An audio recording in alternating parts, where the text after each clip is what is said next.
যুবক ড্রাইভারি করে, কৃষি কাজ করে, নদীতে কাজ করে, নামাজ বাদ দেয় না, অভাব নাই। তুমি কেন পারো না রে যুবক? একমাত্র কারণ জাহান্নামের ভয় তোমার অন্তরে আসে নাই। একটু চোখ দুটো বন্ধ করে তাকাও।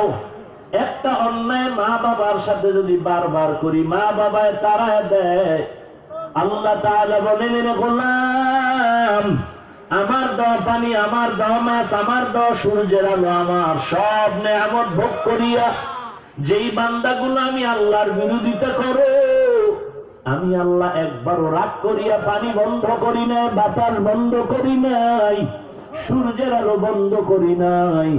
আমি আল্লাহ রাগ করিয়া তোরে তাড়াইয়াও দেই নাই, বরং আমি আল্লাহ গভীর রাতে প্রতিদিন প্রথম আসমানে এসে ডাকি, বান্দা আয়, গুনাহ করেছো আসো, আমি আল্লাহর দরবারে এসে ক্ষমা চাও।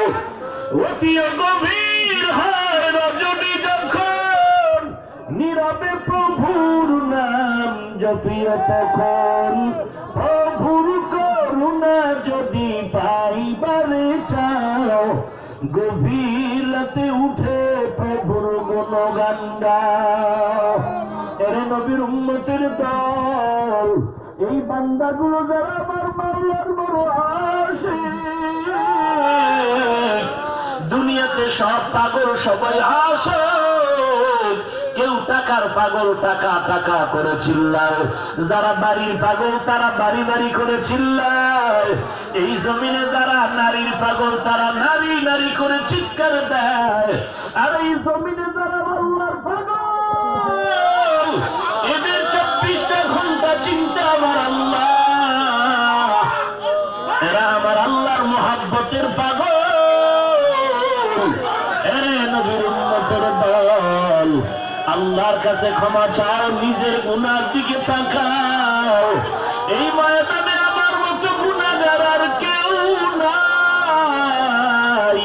আল্লাহর কাছে তওবা করো, হে মালিক, গুনাহ করে জীবনটারে নাপাক করেছি, মাফ করে দাও।